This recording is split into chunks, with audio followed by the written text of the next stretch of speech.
Hi, and welcome to Creepy Crime Story, where the darkest truths aren't imagined. They're real. On the morning of February 24th, 2023, dispatchers in Fairfax County, Virginia received a call that was brief, direct, and unlike most disturbance reports. Two people were down in a private residence in Herndon. One child was present in the home, reportedly unharmed. The caller's account hinted at self-defense against a sudden threat, but the details were inconsistent enough to raise immediate questions. When first responders arrived, the house appeared quiet from the outside. Inside, the focus was immediately drawn to the primary bedroom on the upper floor. There, two adults were found: 37-year-old Christine Banfield, suffering multiple sharp force injuries, and 39-year-old Joseph Ryan, dead from apparent gunshot wounds. A young child related to Christine was found in another part of the house and removed to safety. The room was secured, the scene documented, and entry logs restricted to investigative personnel. From the outset, investigators noted the unusual combination of injuries: one victim with stab wounds, the other with gunshot trauma, both within the same confined space. There was no obvious sign of forced entry elsewhere in the home. No shattered glass, no splintered door frames. For the detectives, that absence was as telling as the evidence that was present. As one seasoned crime scene analyst later put it, the data aligned too cleanly. Sometimes that was the problem. The first procedural priority was preservation. Photographs were taken before anything was moved: body positions, visible wounds, blood patterns, spent casings, and any potential weapons in proximity. Swabs were collected for later DNA analysis. The master bedroom's access points were mapped, noting distances between the door, the bed, and where each body lay. Digital devices within reach, a smartphone near the foot of the bed, a tablet on a dresser, were tagged for forensic imaging. In the hours that followed, command established separate interview locations for each adult witness and officer. A preliminary statement indicated that Ryan had been in the bedroom with Christine when the shooting occurred, and that the shooter acted in defense of a third party. That claim was formally logged but not accepted as fact. It would be measured against physical and digital evidence. At this stage, no names of suspects had been released publicly, and the official record remained neutral. The scene was treated as a double homicide investigation until the evidence could dictate otherwise. The medical examiner's office was called in to determine cause and manner of death for each victim, as well as to establish an estimated timeline. As the house emptied of responders and the yellow tape went up, one question became unavoidable. If this was truly a case of self-defense, why did the physical environment, the positioning, the wounds, the absence of forced entry, raise so many red flags? The scene was secured. The next task was context: who lived here, who belonged here, and how the house itself could support or contradict the first story investigators were told. In U.S. casework, that step, occupancy and access mapping, often decides which hypotheses survive past day one. This residence in Herndon, Virginia was a two-level single-family home with the primary bedroom on the upper floor. The child's room and a secondary room were also upstairs. The main level contained the entry, living area, kitchen, and access to the garage. That layout matters. In homicides that claim a sudden attack, the path of any outsider, front door, stairs, hallway, must leave traces consistent with a forced entry or with a guest who was expected and allowed inside. Here, investigators documented doors, locks, and sightlines from the stairs to the primary bedroom threshold. Those notes were made before any lab conclusions and without assigning motive. It was the standard read the house step. Victimology followed. Christine Banfield, 37, was a pediatric nurse known for stable shifts and predictable routines. She lived in the home with her young child. Her medical training didn't make her invulnerable, but it meant investigators could estimate when she would typically be home, when she answered messages, and when she was difficult to reach. Those patterns help bracket time windows, compare them to the scene, and reconcile them with any statements. The second victim, Joseph Joe Ryan, 39, had no family ties to the household. Establishing why he was in the primary bedroom became a central line of inquiry. In ordinary break-in narratives, unknown intruders rarely appear directly in a private bedroom without signs of forced passage elsewhere. If Ryan was a guest, there should be communications to explain timing and purpose. If he was not invited, the structure of the home should show how he got there. That is why early interviews focused on who had the authority to invite someone into the house that morning and who had the ability to move freely upstairs. Investigators documented the roles of two additional adults associated with the residents. Brendan Banfield, 38, a federal employee with the IRS, lived in the home with Christine. Juliana Perez Magalhaes, in her early 20s, worked in the home as an au pair, tasked with childcare and day-to-day support. Those roles were established through employment records and prior contacts. They are part of the household context, not conclusions about criminal liability. At this stage, the record remained neutral. The presence of a spouse and an au pair in a family home is common, and not, by itself, probative of a crime. The house itself offered a second layer of context.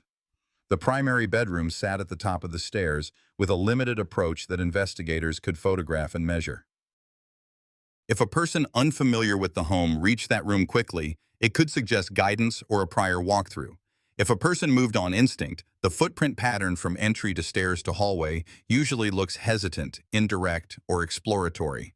Those inferences are routine. They do not replace lab work, but they inform which questions to prioritize when time matters. Interview procedures ran in parallel. Each adult witness received a separate setting and separate note-takers, with timestamps aligned to dispatch logs. The early claim on record referenced a defensive act against a perceived threat. That statement was neither endorsed nor rejected at this point. It was preserved as version A to be measured against physical evidence and later digital disclosures. The focus of Chapter 2 is narrower. Who had lawful access to the home? Who had customary control of each bedroom? Who could open or secure the upstairs hallway? And whether any visitor that day had a legitimate reason to enter private space. In towns like Herndon, murders aren't just crimes. They tear at the fabric of a quiet community. That is not a flourish. It is a practical reality. Neighbors cooperate, and their routine feeds the timeline. School runs, dog walks, doorbell camera pings, package deliveries. When a child is in the house during a fatal event, accuracy outruns speed. The first obligation is to secure the child, then to pin down who was responsible for caregiving that morning, who left the house, who returned, and when. The read the house step includes an inventory of domestic systems. Thermostat logs confirm occupancy patterns. Garage door timestamps indicate entries and exits from the main level. Wi-Fi association lists show which known devices were present and connected upstairs around the time of the incident. None of those items answer the why, but together they confirm the who and when without guesswork. If a person says they were downstairs at a particular moment, upstream signal strength and association times can either support that claim or put them near the primary bedroom. There is a human layer to these facts, and it is not sentimental. A child's day had to be planned by someone, an au pair's duties had to be scheduled by someone. A spouse's comings and goings are traceable in text confirmations, calendar entries, and routine vehicle movement. Those data points are not about blame, they are about sequence. If the sequence does not match the room will eventually force the sequence to change. The working premise after day one was straightforward. Two deceased adults were found in the primary bedroom. A child was unharmed in another part of the house. Lawful occupants included a spouse and an au pair. The second victim had no family relationship to the household. From that premise, investigators narrowed their next objectives. Map expected versus actual presence upstairs, identify who granted access, and determine whether the path to that bedroom reflected a consensual arrival, a guided arrival, or an intrusion that left fewer signs than expected. The data aligned too cleanly. Sometimes that was the problem. That quiet doubt was not argument, it was a reminder to proceed by measurement, not belief. For viewers, this part of the work may feel slow, but it creates value. Cases collapse when early assumptions are allowed to harden before the house has been read. Here, the structure, the roles, and the daily routines give the investigation a spine. They also protect against narrative drift, the kind of drift that turns one case into two stories. The child's safety remained the constant. Everything else would be tested against the layout and the people who had the right to be there. A brief word on respect. Christine Banfield and Joseph Ryan are more than labels in a file. Keeping their identities and the child's privacy intact is part of doing this work correctly. Accuracy and restraint honor victims better than speculation ever could. Before we move to the next chapter, a programming note about tone. This series follows a true crime FBI case report approach on purpose. It isn't cold for the sake of being cold. It's structured so that every minute builds toward the legal questions a jury must eventually answer.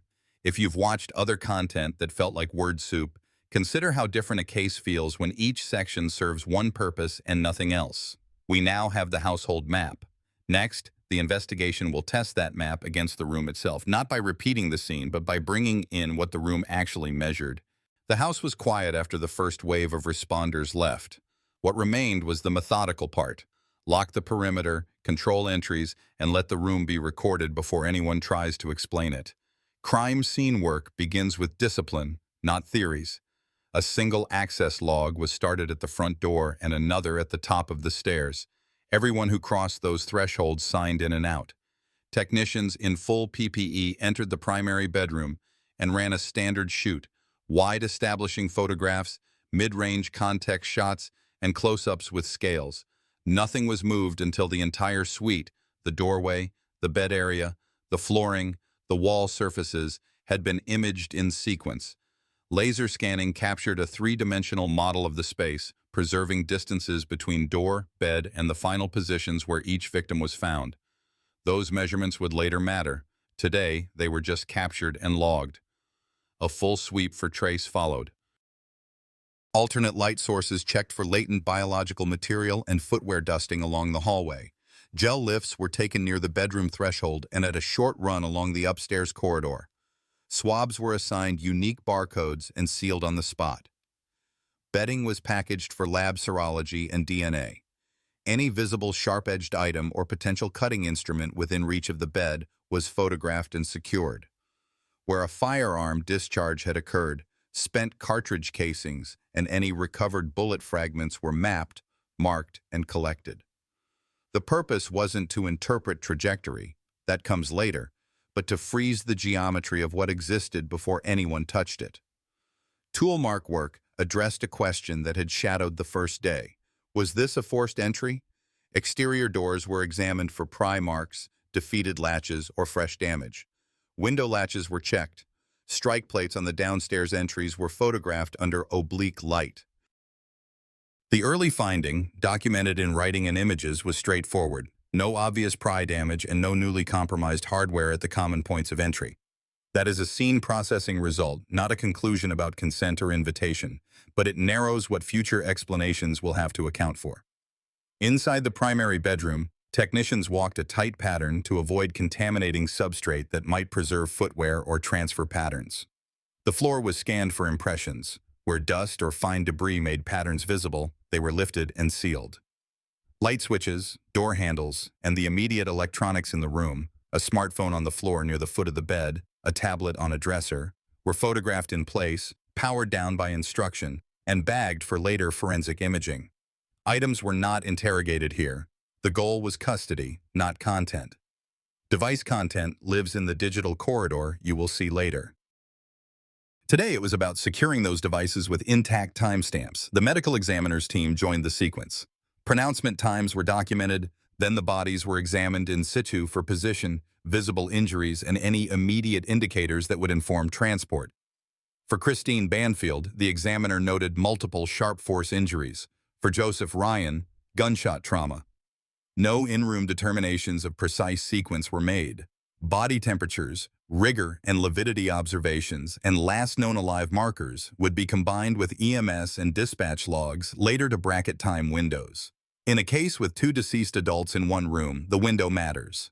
It defines who was present, who could have left, and what movement inside the home would be consistent with those limits. Latent print processing targeted high-contact areas first. Bedroom door hardware, nightstands, the tops of furniture within arm's reach of where each victim lay. Touch DNA swabs were taken from the interior side of the bedroom door near the latch and from the hallway side where a hand would pull or push during entry. If the case were going to rest on who crossed that threshold and when, those surfaces could offer transfer that survives light cleaning. Again, this was preservation. Any mixture profiles and comparisons belong to the laboratory and to later chapters. A separate unit documented the upstairs sightlines. From the top tread, the camera captured the view toward the bedroom entrance. From the hallway, back toward the stairs. Why? In homes where an intruder encounters resistance, there is often directional disturbance, drag marks, impact transfer, or disrupted items along a path of retreat or advance. Recording an absence is as important as recording a presence. The photos don't tell you motive. They tell you whether the approach path shows struggle consistent with a surprise attack or a more direct move to a known destination. The data aligned too cleanly. Sometimes that was the problem. The garage entry and interior door were inspected next. Where homeowners rely on the garage as a primary entrance, that door and lock assembly often carry the freshest tool marks. Here, the hardware photographed clean. No recent prying, no crushed strike plate, no bent latch tongue. Investigators did not label that finding as consensual entry. They labeled it as no forced entry artifacts observed, full stop. The difference is the backbone of good casework. Because a shooting occurred, gunshot residue, GSR collection kits were used in accordance with protocol. If any living person at the scene remained available for testing, swabs were taken from the webbing of the hands and from clothing surfaces likely to retain residue. Reference samples were sealed. GSR, however, is a cautious tool. It can persist, transfer, or fail to appear depending on environment and time. The kit's presence in the record is not the same as a finding. It simply preserves the option of evidence where minutes and contamination risk would otherwise erase it. Evidence custodians logged every item leaving the room and double-checked seals. Bedding was boxed, clothing was packaged separately. Spent casing envelopes were verified against the photo log. Each package received a unique number that would follow it from the scene to the lab and, if admitted, into court. Failures in chain of custody sink cases that should stand. Here, the emphasis was visible. Tag, seal, sign. After the collections were complete and the room was mapped, investigators stepped back to record the house's internal systems. Thermostat event logs were downloaded by a technician with the homeowner's consent and a warrant as required. Router association data was documented, device identifiers, last seen times on the network, and signal strength bands that would later be useful for floor-level presence mapping. Those logs weren't interpreted in the bedroom. They were referenced, time-stamped, and preserved so that when statements arrived, who went upstairs, who remained downstairs, the logs could either corroborate or contradict those claims without guesswork. One more step closed the loop for the day, a short walkthrough to verify that the entire upstairs had been photographed and that nothing remained uncollected that could degrade before the next morning. The scene was then resecured with evidence tape, the access log closed, and the home returned to a level of control consistent with ongoing homicide work. No theories were written into the record. The room had been documented as it was found. Why lay out this much process? Because the case will soon depend on distinguishing between a fight that erupted and a scene arranged to resemble one. When that argument emerges, every inch of this documentation matters. If you've ever wondered why some cases fracture into competing stories, it often starts with imprecise scene work. Here, the precision was the point. It protects the innocent and it protects the truth, whichever direction the evidence ultimately points. There's a human reason for this pace too. A child lived in that home. Preserving a complete record is not just about accountability in court. It's about ensuring that when answers are finally given, they are durable. Families live with the outcome long after the cameras leave. Getting it right is an act of respect. We have not assigned motive. We have not named a killer. We have built the platform the rest of this case stands on, a sealed room, a mapped path, and preserved artifacts ready for analysis. In the next phase, those devices and those measurements will begin to talk, first in the digital corridor, then in the lab where physics meets narrative. If you're following closely, ask yourself this. With no tool marks at the usual entry points and two bodies in a private bedroom, what form of access will the data need to show? Unexpected intrusion, guided arrival, or prior arrangement? By early March 2023, the Fairfax County Police Department's Major Crimes Bureau had consolidated enough forensic and digital evidence to dismantle the staged narrative Brendan Banfield and Juliana Perez Magalhães had attempted to construct. The crime scene at the Banfield residence, initially chaotic, had been processed in systematic layers: ballistic residue collection, blood pattern analysis, and fingerprint lifting. Crime scene technicians documented two primary locations of violence: the upstairs bedroom and the kitchen area, both consistent with physical struggle before fatal injuries were inflicted. The autopsy reports provided critical clarity. Christine Banfield's cause of death was confirmed as multiple sharp force injuries to the upper torso, each delivered with considerable force, suggesting intent rather than a spontaneous altercation. Toxicology was negative for sedatives or intoxicants, ruling out incapacitation prior to the assault. Joe Ryan's autopsy revealed a single gunshot wound to the chest, fired at intermediate range, with gunpowder stippling around the entry point. Forensic ballistics matched the bullet to a handgun registered to Brendan Banfield. Digital forensics became the linchpin. Analysts retrieved deleted text exchanges between Brendan and Juliana that outlined discussions of a scenario involving Joe Ryan's visit to the house under false pretenses. Messages indicated careful timing, coordination of entry points, and vague references to making it look justified. The recovered browser history from Juliana's phone included searches for how to stage a break-in and gunshot wound self-defense photos, performed days before the homicides. Witness statements began to converge.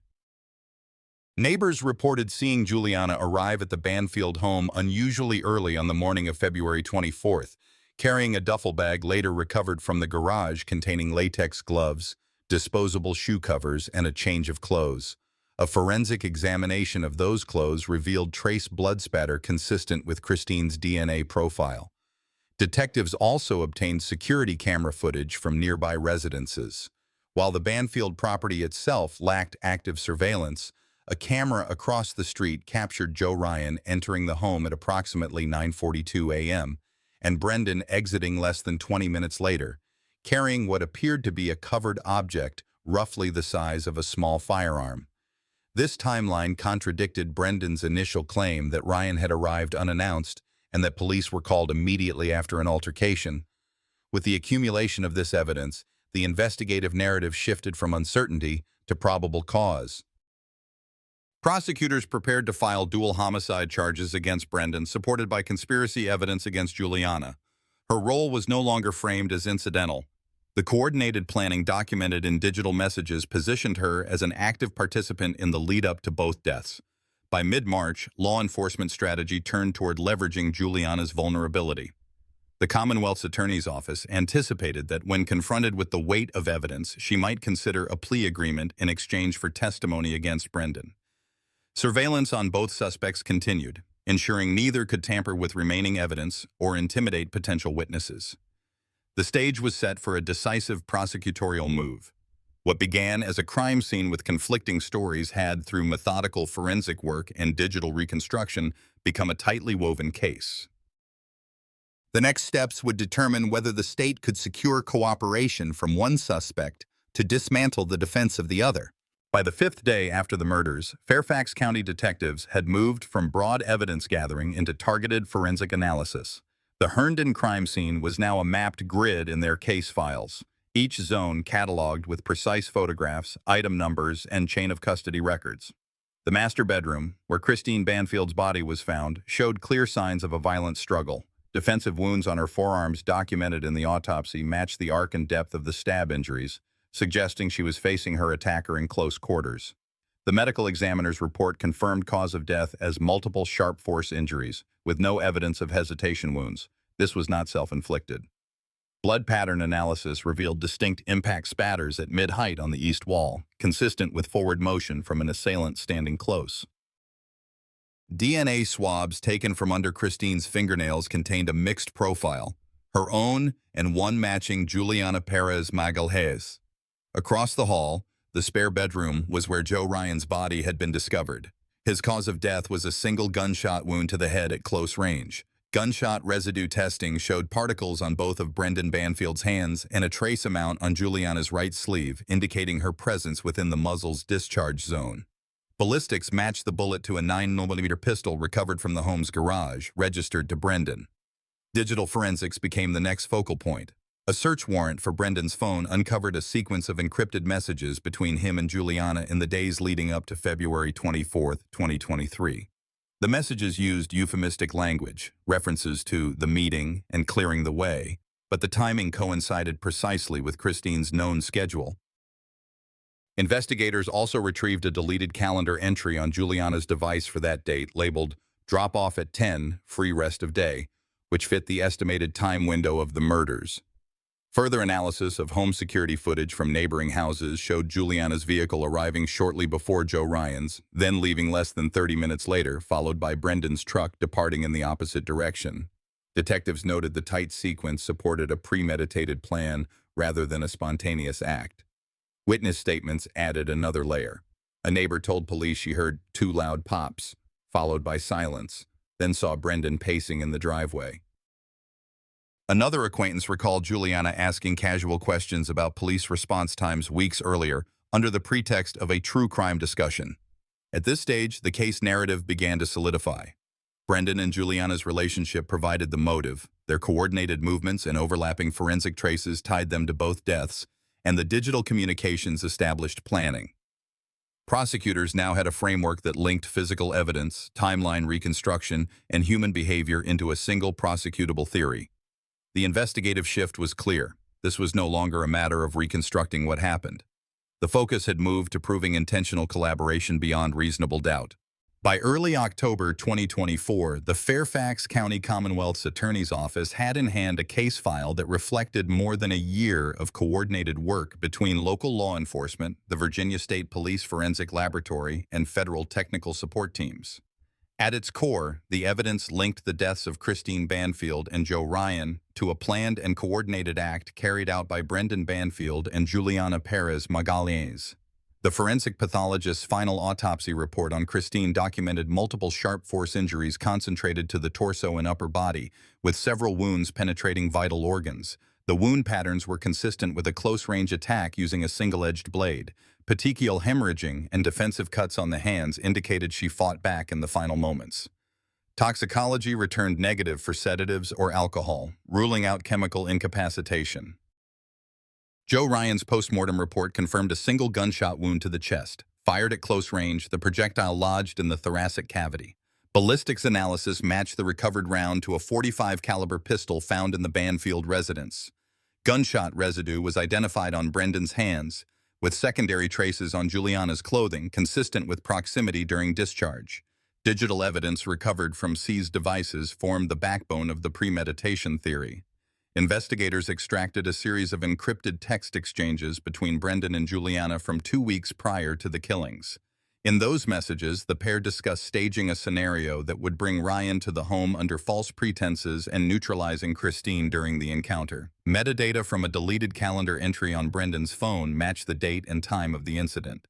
DNA analysis further tied Juliana to the crime scene. Blood spatter on her clothing contained a mixed profile. The major contributor matched Christine, the minor matched Juliana.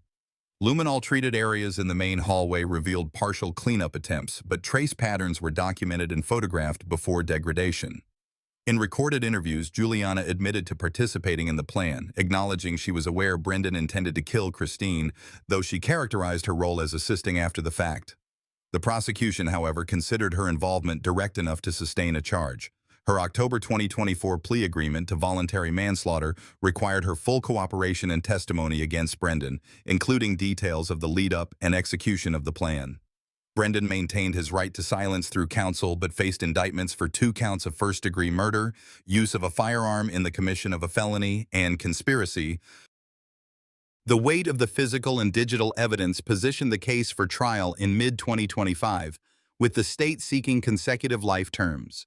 From an investigative standpoint, this stage represented the point where disparate threads, autopsy results, digital forensics, physical trace evidence, and defendant admissions were no longer parallel lines, but intersecting proof, each reinforcing the other.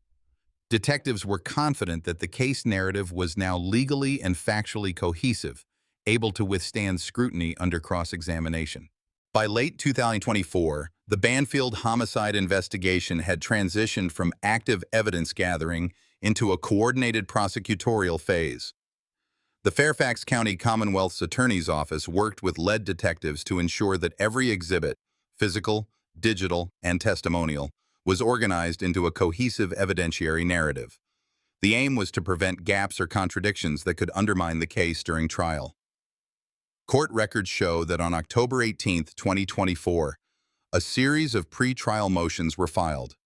These included the prosecution's request to admit Juliana Perez Magalhaes' recorded statements under her plea agreement, the defense's motion to suppress certain digital communications citing privacy concerns, and a joint stipulation to preserve the physical evidence under chain of custody protocol until the conclusion of proceedings. Investigators reviewed the forensic file in detail. The DNA results tying Juliana to Christine Banfield's blood remained a central point. Analysts had also re-examined touch DNA on the pistol's grip. The mixed profile was consistent with Brendan as the primary contributor and Juliana as a secondary. Crime scene photographs taken immediately after the murders documented the placement of both victims' bodies, the trajectory analysis for the fatal gunshot to Joe Ryan, and the pattern of sharp force injuries sustained by Christine. Digital forensic specialists prepared a streamlined presentation of the encrypted messages exchanged between Brendan and Juliana in the weeks prior to the murders. The conversation logs contained specific language about the sequence of events planned for February 24, 2023. Metadata tied those exchanges to the devices seized from the Banfield home, countering the defense's argument that the messages could have been fabricated or misattributed. The autopsy reports were slated for expert testimony. The medical examiner would testify that Christine's injuries were delivered in rapid succession, indicating intent to kill, and that Joe Ryan's gunshot wound was consistent with a deliberate, close-range firing. No evidence supported a scenario of mutual combat or accidental discharge. Juliana's cooperation had strategic impact. Her testimony outlined Brendan's role in orchestrating the encounter with Joe Ryan and confirmed that the scenario involving a staged meeting was intended to provide cover for Christine's killing. While she continued to portray her own role as secondary, her admissions filled in critical gaps in the sequence of events. By December 2024, the trial date was set for mid-2025. The prosecution's case theory was clear.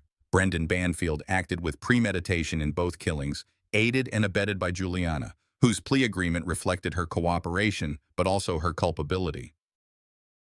The legal framing emphasized that both deaths occurred within the same incident under a coordinated plan, making the charges and potential sentencing severe. On October 2024, the courtroom was tense as Juliana Perez Magalhaes stood before the judge admitting guilt to voluntary manslaughter.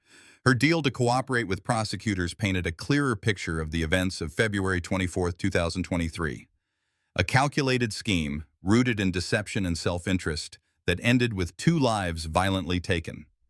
Brendan Banfield, refusing to plead, faced charges of first-degree murder for both Christine Banfield and Joe Ryan. Evidence presented, digital records, forensic findings, and Juliana's testimony showed deliberate planning. Prosecutors outlined how Brendan and Juliana's affair became a motive and how Ryan had been lured into a deadly trap. The jury saw no ambiguity. This was not a crime of passion, but a series of choices leading to irreversible harm. In the gallery, Christine's family listened quietly. They had endured the unthinkable, grief compounded by betrayal. Yet their presence was a statement. Christine's life mattered beyond the cruelty of her final moments. By the trial's close, Brendan faced the full weight of justice. Juliana's cooperation spared her the maximum penalty, but left her with years behind bars. The case became a cautionary reminder that lies, when left unchecked, can escalate into tragedy. For the community of Herndon, the verdicts offered closure, though not comfort. The message was clear. Behind every headline is a human story, and justice, though imperfect, remains essential to preserving the dignity of those who can no longer speak for themselves. Looking back on this case, I'm reminded how quickly trust can be shattered when deception takes root. In life, we often ignore small warning signs until they grow into something irreversible. My hope is that sharing Christine's story encourages you to protect your boundaries, speak up when something feels wrong, and value the relationships that are built on honesty. What do you think this case teaches about trust and accountability? If this video spoke to you, leave a comment with your thoughts or let me know where you're watching from. And if you want to hear more true stories that matter, make sure to subscribe so you don't miss the next one.